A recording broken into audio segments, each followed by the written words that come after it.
അപ്പൊ 3 മിനിറ്റ് കൊണ്ട് തിരഞ്ഞെടുപ്പ് കമ്മീഷന് ഡീകോഡ് ചെയ്യാവുന്ന ഡാറ്റ ഒരു കാരണവശാലും മനുഷ്യ അസാധ്യമെന്ന് കരുതി തെരഞ്ഞെടുപ്പ് കമ്മീഷൻ അണ്ടർ എസ്റ്റിമേറ്റ് ചെയ്തു കോൺഗ്രസിനെ.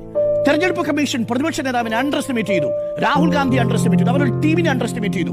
എന്നിട്ട് 300 കിലോഗ്രാം ഭാരത്തോളം വരുന്ന ഒരു വലിയ 7 അടി ഉയരമുള്ള വോട്ടർ പട്ടിക, അതാണ് ആ ചിത്രം കാണിച്ചത്. 7 അടി ഉയരമുണ്ട്, ഒരു മനുഷ്യനേക്കാൾ ഉയരമുണ്ട് ഈ പറയുന്ന വോട്ടർ പട്ടിക ലിസ്റ്റിന്. അതെടുത്ത് കൊടുത്തിട്ട് പറഞ്ഞു പോയി നോക്കിക്കോ എന്നാ പറഞ്ഞത്. ഇലക്ട്രൽ ബോണ്ടിന്റെ കാര്യത്തിലെടുത്ത തീരുമാനം പോലെ ഇങ്ങനെ ജനാധിപത്യത്തിനെ ആ രീതിയിൽ സങ്കീർണമാക്കി മാറ്റി. ഒരു കാരണവശാലും പ്രതിപക്ഷ നേതാവ് വായിക്കില്ലെന്ന് ധരിച്ചുപോയി തെരഞ്ഞെടുപ്പ് കമ്മീഷൻ. പക്ഷേ തെരഞ്ഞെടുപ്പ് കമ്മീഷന് തെറ്റുപറ്റി.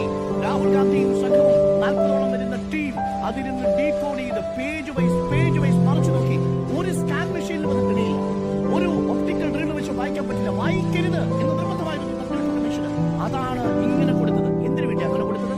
രാജ്യത്തെ വോട്ടർ പട്ടിക പരിശോധിക്കാൻ രാജ്യത്തെ ഒരു പൗരന് അവകാശമില്ല.